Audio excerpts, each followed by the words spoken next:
Ma'am, seat assignment or not, you're out of first class. I have a ticket. Please don't touch me. Last warning. The cabin lights shivered as the jet bridge sealed. Passengers buckled. Whispering built like wind before a storm. In seat 2A sat Maya Carter, 17, headphones still hanging from one ear, her boarding pass trembling between her fingers. She had flown cross-country for a music audition, upgraded by surprise, her father's gift. A small celebration of who she was becoming. But now, an Air Marshal in a Navy windbreaker stood over her, jaw tight, hand near his taser. His name tag Red Sea Redford, metal catching cold white light. A flight attendant hovered behind him, uncertain, eyes flicking to the watching crowd. You don't belong here, Redford said. Words flat, controlled. Maya's throat locked. My boarding pass says. Electric crackle. A flash. A cry swallowed by gasps. Her body jolted once, too fast to fully understand. Not cinematic. Not violent. Just wrong. She slumped into the armrest, breath breaking into small, frightened pieces.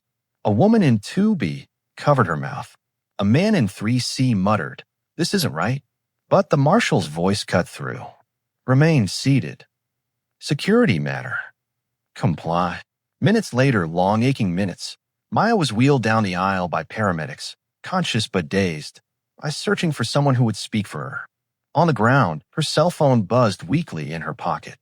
She whispered, "Call Dad," and the medic tapped the screen. Far across Dallas, Anthony Carter, an unassuming banker with a quiet voice and a spine forged from years of small injustices, answered. He heard only fragments. First class, taser, she had the ticket. His hand tightened around the phone. The room went still. The hum of the AC was suddenly louder than anything else in the world. Anthony stood, coat half on, keys already in his hand. His face was calm, not empty, not angry, just resolved. Every step deliberate. He walked out of his office and called one number, a number very few people knew he even possessed. Airwaves carried his voice, steady as steel. This is Anthony Carter. We need to talk immediately. Somewhere in a high-rise downtown, executives stopped breathing. The story begins here. Enjoying this? Tap subscribe for tomorrow's story, setting Dallas, Texas, earlier that afternoon. The afternoon sun baked the parking lot outside Anthony Carter's modest brick home. Sprinklers ticked across a neighbor's lawn. The hum of the AC followed Anthony as he stood by the front window, watching his daughter drag her suitcase down the walkway. Maya, text me when you land, he called, opening the door. She turned, curls pulled into a high puff, backpack slung over one shoulder, violin case in her other hand. Her smile was bright, but her eyes betrayed nerves. I will, Dad. Promise. If I pass this audition, you're not allowed to cry in public. He laughed softly. I make no such promise. She stepped close and hugged him, tighter than usual. For a second, he was aware of everything at once, the weight of her violin case, the scent of her hair, the way her heart hammered faster than she wanted him to notice. You're going to do fine, Anthony whispered. You've practiced for years. This is just another room with chairs. And important people with pens, she said. Important people with pens still use ears. He eased back, looked her in the eyes. Remember your piece. Remember who you are. And remember, if anything feels wrong, you call me. For any reason. There was a shadow behind that last line. Unspoken memories of comments at stores, glances in certain neighborhoods, the extra questions at airport security. None of it dramatic. All of it heavy. Maya nodded. Got it, Dad. He handed her a small, slim card in a leather sleeve. And this stays in the very back of your wallet. Emergency only. You understand.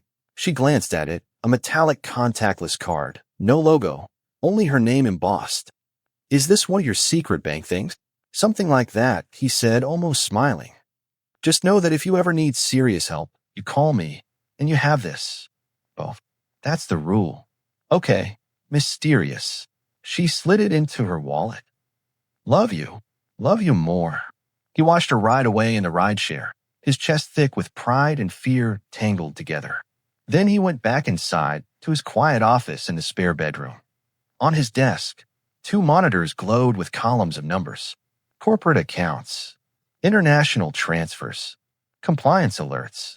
Anthony wasn't the kind of banker people pictured when they joked about rich men in suits.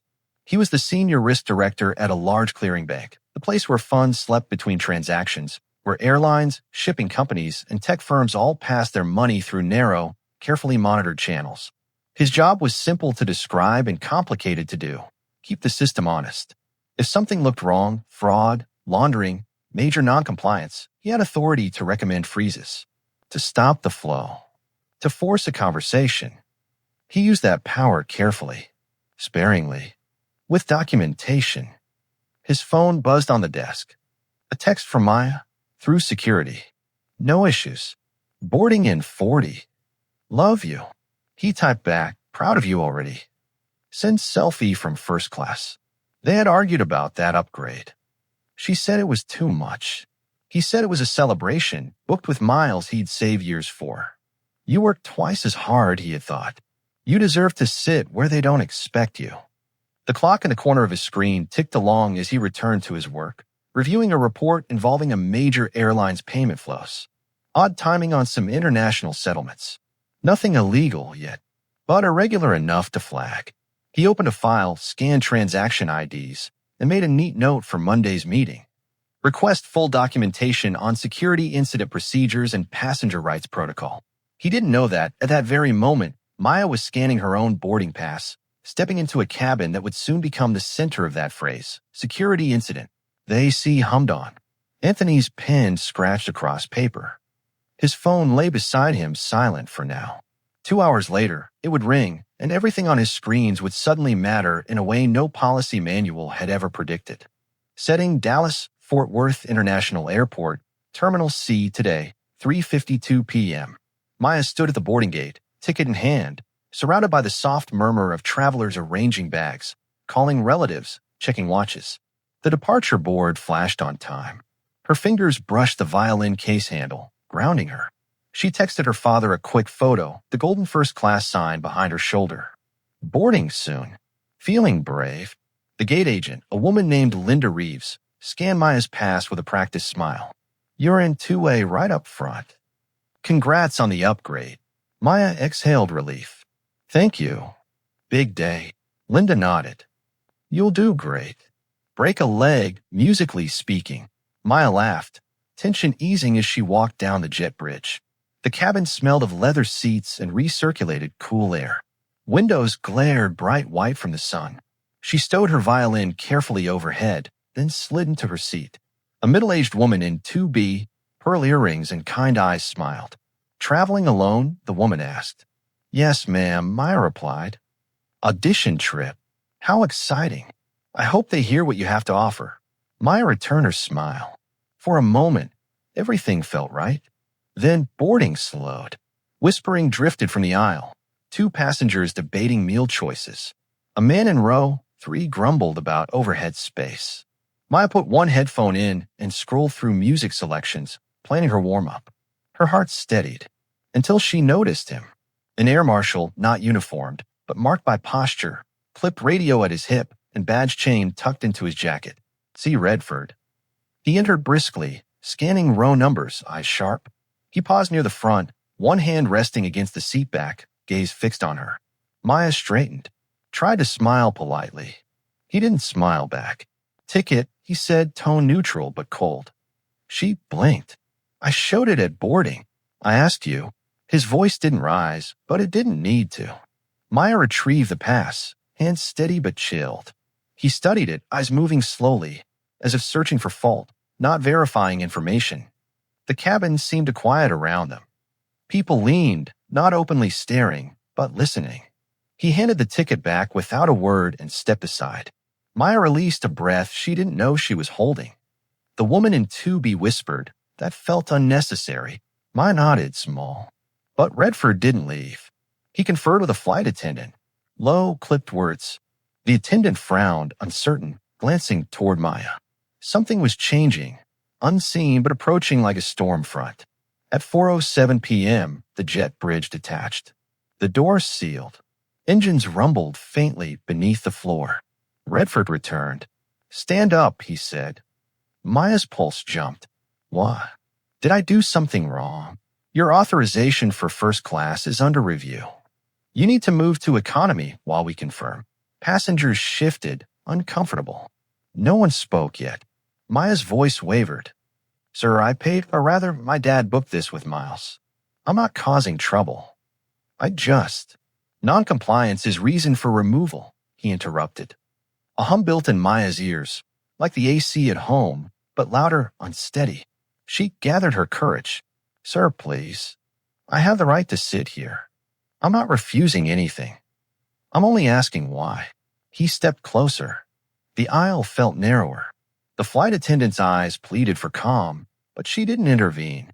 Redford's thumb found the taser latch. Passengers inhaled as one. Maya swallowed, voice barely more than breath. I'm complying. Please don't hurt me. He didn't answer. Only stared, as if deciding which version of authority he wanted to be. The engines deepened their roar. Something irreversible hovered between them. One more word would tip it. And somewhere across the city, Anthony Carter was closing a folder, still unaware that everything was already burning toward him. On board Flight 482, still at gate 4:10 p.m. Maya remained seated, breath thin, heartbeat loud enough she swore others could hear it. The taser hadn't fired yet, but the threat of it filled the cabin like static. Redford loomed half a step away, stance squared, as if expecting resistance that had not come. The woman beside her, Patricia Holmes, mid-50s, calm voice, hands neatly folded over a novel, spoke carefully. Officer, she's a minor. She hasn't refused anything. If there's confusion, maybe we can slow down and... Redford cut her off. I don't need commentary, ma'am. Patricia's mouth closed, but her eyes stayed steady. Maya felt a brief flash of safety, like a candle in storm darkness. A flight attendant, Julia Santos, mid-30s, anxious smile, approached the tablet. Sir, the manifest shows her first-class upgrade confirmed. It was processed yesterday. Redford held out his palm. Julia hesitated, then handed over the device. He scrolled, jaw tightening. For a second, just one, Maya thought the tension would melt. It didn't. He turned the screen toward her, finger tapping a field highlighted in orange. No guardian listed. Traveling alone as a minor. We need cabin reassignment until verification. Maya blinked. I'm 17. That's allowed. My dad signed the unaccompanied minor form when he booked. Not for first class, Redford replied. Move now. Julia's face flickered with doubt. The policy. Redford shot her a look that froze the rest of her sentence. Passengers shifted, eyes now openly watching. A man in row 3 leaned forward. She's done nothing wrong. You're escalating. Everyone remained seated, Redford commanded. The cabin fell into uneasy hush. Maya stood slowly, hands visible, boarding pass trembling in her grip. Her voice was soft, but its clarity surprised even her. Sir, I want to comply. I only ask you not to threaten me. I'm not resisting. He stepped closer. Too close. Then moved. Now. Patricia rose halfway from her seat. Please, this is too much. She's a child. Redford reached for Maya's arm. She flinched, not away, just from fear, and his decision snapped like a wire pulled too tight. A flash. A crackle. One controlled burst. Maya gasped as her muscles locked, feet stumbling into the aisle. She fell against the armrest, knees giving way. Not violent, not cinematic, just sharp, humiliating pain. A cry lodged in her throat but didn't escape. Passengers looked horrified. Julia covered her mouth. Patricia knelt beside Maya the moment Redford stepped back. She needs medical attention, Patricia insisted, voice shaking but firm. Now. Julia radioed immediately. Medical to gate C27, priority. Redford holstered the taser, breathing steady, as if this were routine. Minutes later, paramedics guided Maya to a stretcher, checking vitals, asking questions that blurred together. Dizziness? Yes. Tingling in fingers? Yes. Emergency contact. Dad, she whispered. Please call him. Her phone buzzed in the paramedic's hand as they reached the terminal carpet. Gray, industrial, almost soft compared to everything she had just endured. Meanwhile, back at his office, Anthony's phone lit up. Unknown number. He answered instantly. Mr. Carter, this is DFW medical response. Your daughter was involved in an in-flight incident. Those words froze his world. Anthony didn't shout, didn't panic. He simply reached for his coat with one hand and his wallet with the other. In that wallet lay a single contact card, silver, unbranded, matching Maya's. A card tied to only one account. One client. One airline. The same airline currently holding Maya's fate. Anthony closed his office door behind him, expression unreadable. This was no longer a routine security case. This was personal. DFW Airport, Terminal Medical Station, 4:32 p.m. The medical unit smelled faintly of antiseptic and airport coffee. Maya lay on a narrow bed, propped on one elbow, blanket pulled around her shoulders. Her hands still felt like they belonged to someone else. Tingly, slow, clumsy. She tried to breathe evenly, but each breath wavered. Patricia Holmes sat in a chair beside her, posture straight, expression calm in a way that felt protective. She had followed without hesitation. She hadn't been asked. "You're safe for the moment," Patricia said softly. "They shouldn't have done that. Not without clear cause, not with you complying." Maya nodded, eyes damp. I tried to." He didn't listen. "You were polite. That matters." And people saw. Through the half-open curtain, voices drifted, a supervisor speaking with the paramedics, the flight attendant Julia giving her report, Redford's tone low, taut like piano wire. Maya's phone buzzed. One unread message from Dad flashed on screen. "On my way. Stay with medical. I'm coming to you." The words steadied her more than oxygen ever could. Julia stepped into the room, hands clasped tight. She looked troubled, almost guilty. "Maya, I just wanted to check in. Are you feeling any better?" "A little," Maya said. "Thank you for calling them." Julia nodded. "I should have said something earlier. I felt something wasn't right, but he outranked me on security matters. I'm sorry you were left alone in that moment." Maya swallowed. "Thank you for saying that." Patricia straightened in her chair. "Will there be a report?" "There has to be," Julia replied. "Any use of force requires documentation, and passenger witnesses will be contacted if they come forward." She hesitated. "I hope they do." Patricia said, "I will." Julia's shoulders eased, just slightly. "That helps." But as she turned to leave, the curtain shifted and a new figure appeared. Airport Security Supervisor Daniel Whitaker, early 50s, steady tone, practiced neutrality. He glanced between Maya and the two women. "Miss Carter," he said, "I'm here to inform you that the Marshal has filed an incident report stating he acted due to a compliance concern and perceived threat." Maya felt her breath catch. Perceived threat? I was sitting down. Patricia spoke before Maya could finish. She was calm. She was not aggressive. I was right beside her. Whitaker nodded, listening, but his eyes flicked to the hallway, toward where Redford waited. "We will review statement," he said. "But at this time, the flight is preparing to depart without you, pending investigation." Patricia looked stunned. "She's the injured party. It's protocol," Whitaker said. Maya's pulse rose again, not from pain this time, but injustice. "I didn't want trouble. I just wanted to get to my audition." Whitaker hesitated. "Only a fraction. But enough." "Maya," he said quietly, "your father will be here soon. When he arrives, things may shift." Julia looked up sharply, not confused, but as if she suddenly understood something. "Her father?" "Carter, as in." Whitaker cut her off gently. "Let's keep speculation aside until he arrives." But the seed was planted. Patricia's eyes sharpened with awareness. Julia exhaled as if remembering something she once heard in employee training. A clearance level, a risk authorization name. Maya didn't know what they were realizing. But Whitaker's voice, soft at first, carried weight. "You may want to stay seated when he walks in." Across the terminal, Anthony Carter was already parking his car. Each step toward the building was measured, focused, not angry, resolved. The kind of calm that comes before a system is held to its own rules. Something was coming, and Redford, for the first time, shifted uneasily. DFW Airport, Terminal C Conference Room, 4:48 p.m. Security escorted Anthony Carter through the sliding doors with polite urgency. He wasn't loud. He didn't demand. He simply moved with purpose, coat over his arm, phone in one hand, document in the other. The stillness followed him, like people sensed change before it arrived. Maya looked up from the medical cot. "Dad." Her voice cracked on that single word.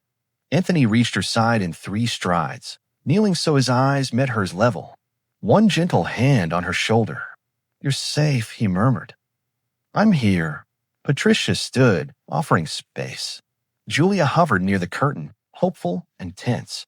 Even Supervisor Whitaker straightened his posture, as if the room itself recognized authority. Anthony took Maya's wrist lightly, not for examination, but grounding. Then he turned to Whitaker. "I'd like a full incident summary," he said calmly. "From boarding to discharge from aircraft. Times. Personnel involved. Witness statements logged." Whitaker blinked. "We're still compiling." "I understand. I'll wait for complete documentation. No anger. No threat. Just certainty." Redford entered then, badge visible, shoulders squared. His presence carried confidence, but something flickered in his eyes when he saw Anthony beside Maya.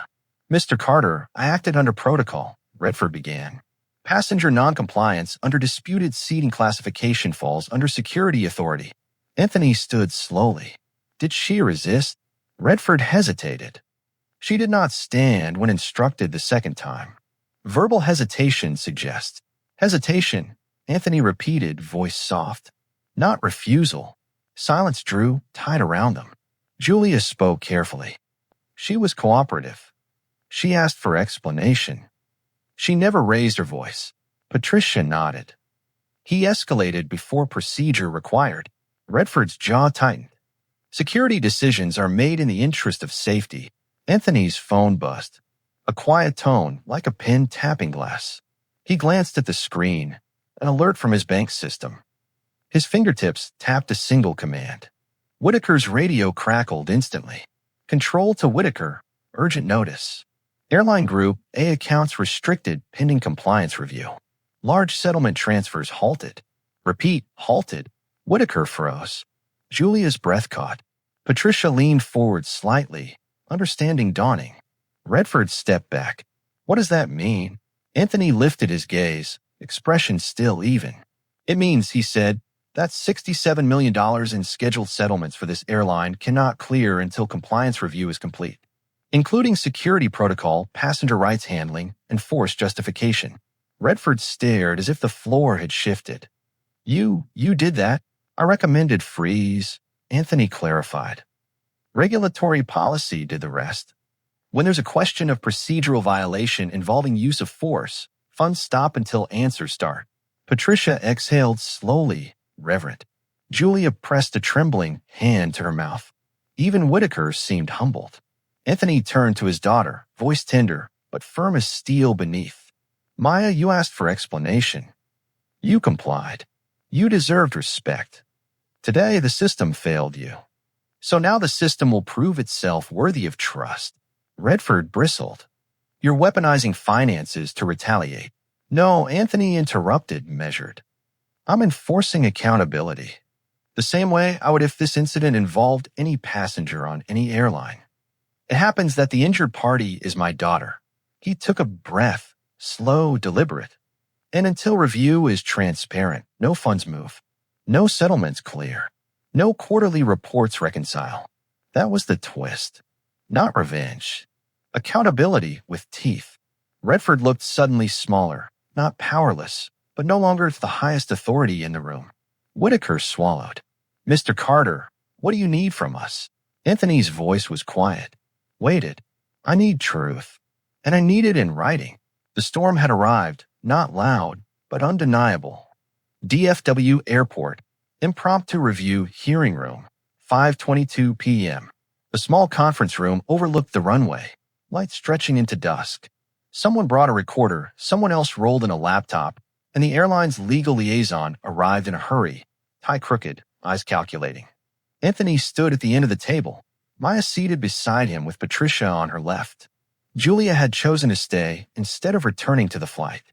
Her hands fidgeted, but her resolve held.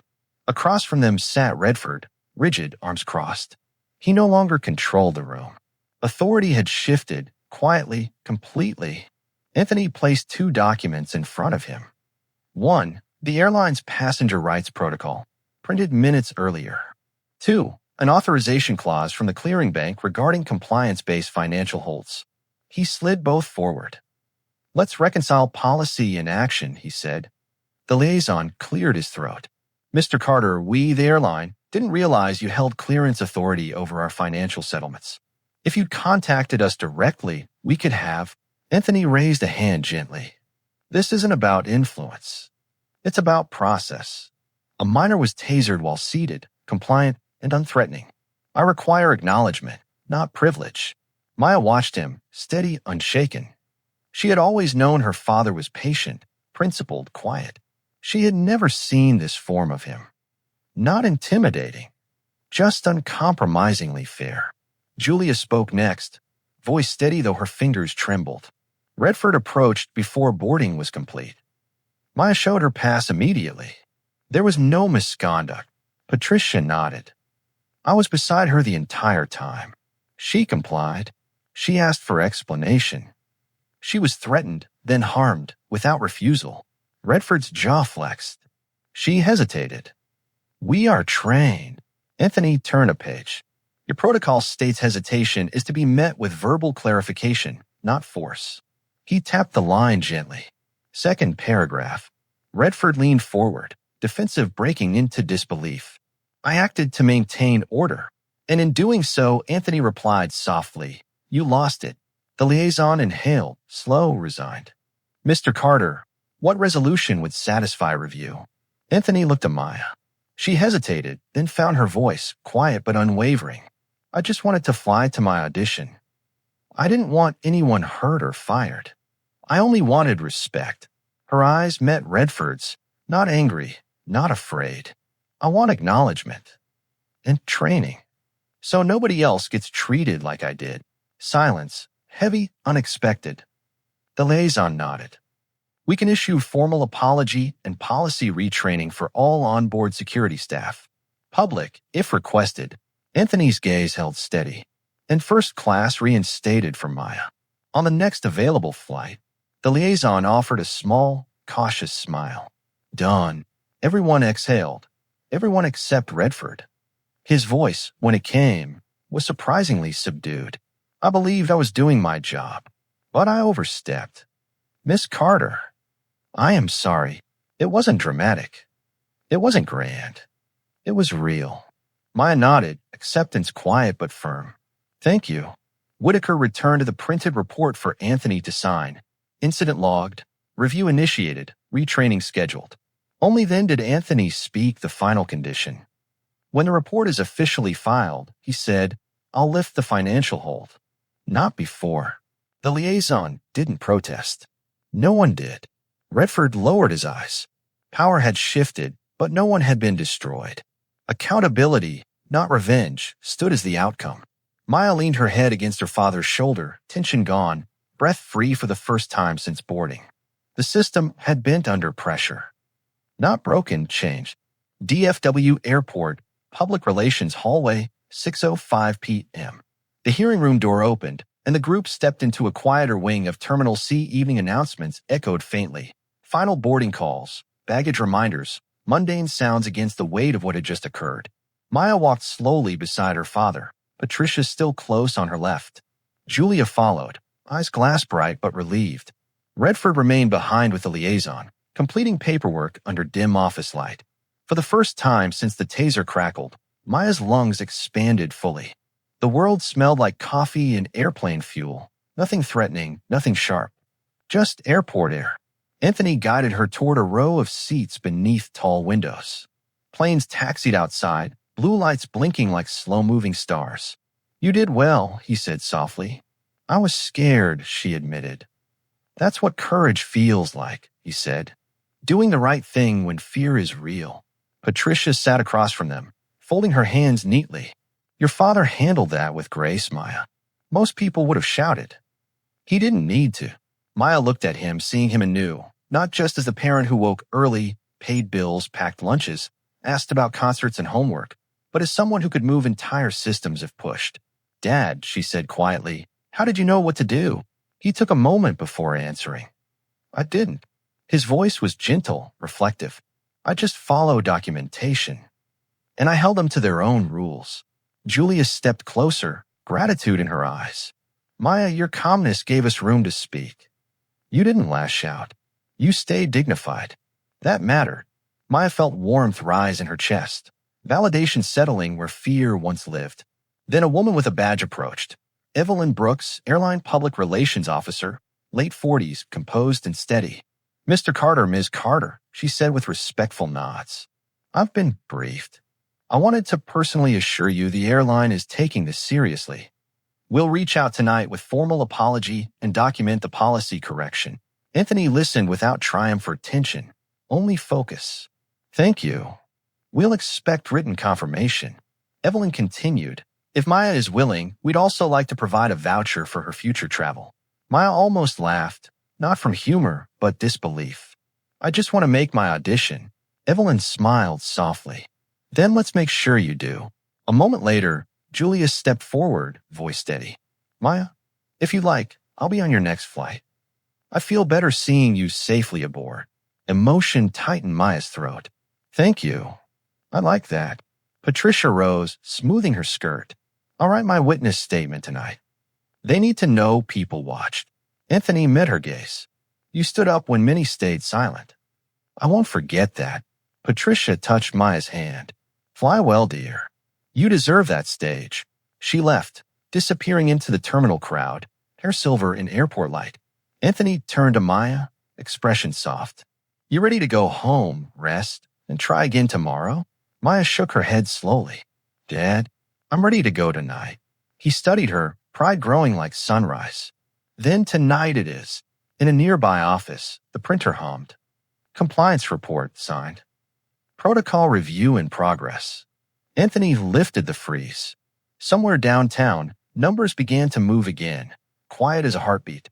But things were not the same. Not for Maya. Not for the airline. Not for Redford. Consequences had begun. Skyhub Hotel, Dallas, 11:14 p.m. The hotel room was quiet except for the hum of the air conditioner, steady, soft, familiar. Maya sat at the small wooden desk with her violin case open beside her. She had rested for a few hours, drank warm tea, let her hands stop trembling. Now she lifted the violin gently, like greeting an old friend. Anthony watched from the sofa, jacket folded neatly on the armrest. His posture was relaxed for the first time since the call. You sure you're ready to play? He asked. Maya nodded. The taser didn't touch my hands. I'm lucky. She set the chin rest, bow poised, fingers steady. A soft note rose, the sound cautious at first, then clearer, filling the room with something that felt like healing.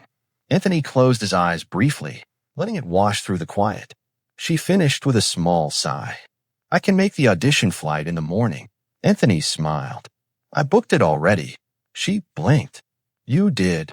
Right after the airline sent the written apology, he said. They confirmed retraining. Redford is on administrative leave pending review. Julia received commendation for reporting and assisting you. And you, his voice warmed, you have a seat waiting for you in first class.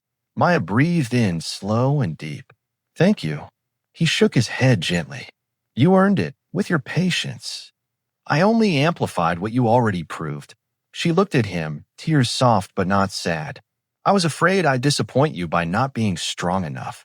Anthony leaned forward, elbows on knees. Being strong doesn't mean you never shake. It means you speak even when you tremble. You did. She exhaled. Release more than relief. He added, tomorrow, when you walk into that audition room, you're walking in not just as a musician, but as someone who stood tall in the face of authority. That matters. Maya smiled, the first unbroken one since boarding. Dad, when I play, I want to dedicate my first piece to you. He blinked, quietly moved. I'll be listening, even if I'm miles away. Later, as night settled deeper, they ordered soup from room service and talked about everything except the flight. Music, plans, dreams that felt possible again. Before bed, Anthony opened his wallet and removed the small silver card, the matching one to hers. I gave you this for emergencies, he said, placing it on the table between them. You used it only by circumstance, not by choice. That restraint is strength. Maya traced the edge lightly. It was scary knowing I had it, That's why the world must earn its power, he said, not demand it. She looked at the card, then at him. Maybe someday I won't need this. Anthony nodded. That's the goal. He turned off the lamp. The room slipped into soft darkness. The hum of the AC, a gentle heartbeat. She fell asleep knowing tomorrow wasn't a recovery. It was a continuation. Not defined by harm. Defined by dignity. Houston Symphony Hall, 5 months later. Spring lights streamed through tall glass as families, patrons, and musicians filed into the concert hall. Programs rustled like soft wings. The air carried the faint scent of polished wood in anticipation. Backstage, Maya Carter, now 18, stood in a simple blue gown, bow resting against her palm. Her breathing was steady, different from before. Not fearless, but grounded. She had lived through public vulnerability and public repair. The world felt larger, but so did she. Anthony sat in the audience, third row center. He wore the same calm expression he carried the night he lifted the frieze, quiet strength, centered pride. His phone was tucked away. No documents. No financial power. Just a father waiting to hear his daughter play. On stage, the director introduced her. Our next soloist joined us this season after a remarkable audition, he said. May I present Maya Carter? Applause rose, soft and growing. Maya stepped beneath the lights. They didn't blind her this time, they guided her. She lifted her violin, fingers finding their place with practiced certainty. The first note carried through the hall like a held breath released. Warm, clear, unafraid. She played not to prove anything, but to live inside the music she loved. The melody rose and fell, every phrase a step away from pain and toward promise. In one passage, gentle, intimate, she closed her eyes and remembered being small in that airplane seat, voice trembling. She opened them again. The audience blurred into presence, not threat. Her father listened, hands folded, shoulders eased. At the end of the piece, when silence held for one suspended heartbeat, he blinked once, slow, proud. Applause swelled like thunder softened by velvet. Maya bowed, cheeks flushed. Later, in the foyer, people approached with congratulations. A silver-haired woman said, Your playing felt like truth. A young student asked, How did you learn not to freeze when things are hard? Maya smiled gently. Freezing is human. But breathing through, it is choice. She left them with that. Outside, evening fell warm and slow. Streetlights flickered on. Anthony approached her quietly. You played beautifully, he said. She looked up at him, older in spirit than 5 months ago. Thank you for everything you did. But more than that, for believing I could stand on my own feet. He nodded. You did far more than stand, Maya. She glanced into her case and saw something tucked beneath the velvet lining. The silver card. Signature object. Appearing one last time. She slid it out. Held it in her palm. The metal felt cooler than she remembered, lighter somehow. Dad, she whispered, I think I'm ready to give this back. Anthony's eyes softened. He didn't take it immediately. Instead, he asked one question. Do you feel safe without it? Maya looked around, the hall, the street, the night. Not naive, not unscarred, but steady. Yes, she said. She placed the card in his hand. He closed his fingers gently around it, not reclaiming power, but honoring her release of it. Together they stepped into the evening light, not away from the past, but forward from it. A young woman with music in her hands. A father with pride in his bones. A story not of force, but of accountability and rising. Indeed, thanks for watching.